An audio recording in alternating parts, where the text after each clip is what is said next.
दोस्तों, आज मैं आपको भूतिया कुर्सी की कहानी सुनाने वाला हूँ। शुरू करने से पहले मेरे चैनल को सब्सक्राइब जरूर कर दें। सालों पहले रामनगर गांव के पास के घने जंगल में राजू नामक तांत्रिक रहता था। उसे अपनी विद्या और ज्ञान पर खूब घमंड था। उसका कहना था कि वो चाहे तो सभी को अपने काबू में कर सकता है। साथ ही तंत्र विद्या की मदद से किसी को जान से मारने की कला भी उसे खूब आती थी। उसी दौरान रामनगर गांव के युवा एक एक करके गायब हो रहे थे। कुछ समय बाद ग्रामीणों को समझ आया कि सभी जवान लोगों को तांत्रिक अपनी विद्या से काबू करके खत्म कर रहा है। इस बात से परेशान होकर सभी ग्रामीणों ने चर्चा की और यह फैसला लिया कि वो सब मिलकर तांत्रिक को मार देंगे। अपनी इस योजना को अंजाम देने के लिए एक दिन सभी ग्रामीण मिलकर तांत्रिक के घर पहुंच गए। उस समय तांत्रिक किसी पूजा में बैठा हुआ था। इसे अच्छा मौका समझते हुए सभी ने उसे एक कुर्सी से बांध दिया और उस पर आग लगाकर वहां से चले गए। ग्रामीणों के मन में हुआ कि तांत्रिक उसी आग की लपटों में झुलस जाएगा और उससे उनका पीछा छूट जाएगा। हुआ भी ऐसा ही। करीब 4 से 5 साल तक सभी लोग अपने गांव में हंसी खुशी रहने लगे। अचानक एक दिन 4 लड़के अपने शहर से घूमने के लिए कहीं जा रहे थे। तभी बीच में रामनगर गांव पड़ा।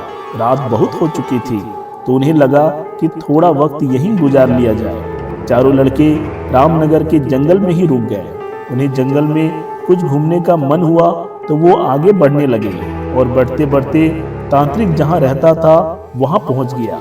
पूरे घर में मकड़ी के जाल लगे हुए थे। तभी एक लड़के को आधी जली हुई कुर्सी नजर आई और वो बिना कुछ सोचे समझे उस पर बैठ गया। बैठते ही उसके अंदर तांत्रिक की आत्मा घुस गई।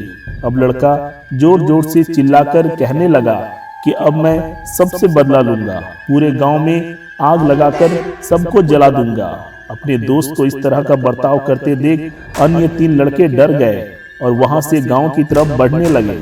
सुबह होते ही उन्होंने सरपंच से मुलाकात की और सारा किस्सा सुना लिया। सबसे पहले तो सरपंच ने उन 3 लड़कों पर खूब गुस्सा किया। उन्होंने पूछा कि तुम लोगों को किसने कहा था वहां जाने के लिए। सरपंच को गुस्सा करते देख लड़कों ने कहा कि आप हमें माफ कर दीजिए, लेकिन हमें अपने दोस्त को बचाना है, कुछ तरकीब बताइए। थोड़ी देर सोचने के बाद सरपंच ने कहा, अगर वो लड़का कुर्सी से उठता है और खुद को आग लगा देता है तो शायद तांत्रिक की आत्मा उसे छोड़ दे। सरपंच ने यह बात कही और उसी वक्त लड़का जिसके ऊपर तांत्रिक का भूत घुसा था वो कुर्सी के साथ उड़ता हुआ गांव पहुंच गया।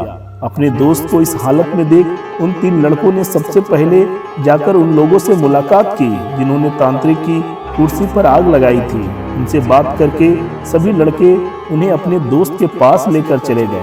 जैसे ही उनके दोस्त के अंदर बैठे तांत्रिक ने कुर्सी पर आग लगाने वाले को अपने सामने देखा, उसे बहुत गुस्सा आया। गुस्से में तांत्रिक कुर्सी से उठा और उन लोगों पर हमला करने लगा। तभी उन तीनों लड़कों ने तांत्रिक की उस कुर्सी पर आग लगा दी। कुर्सी पर आग लगते ही तांत्रिक उनके दोस्त के शरीर को छोड़कर चला गया। दोस्तों, अगर ये कहानी आपको अच्छी लगी तो एक कमेंट आप जरूर कर दें। धन्यवाद।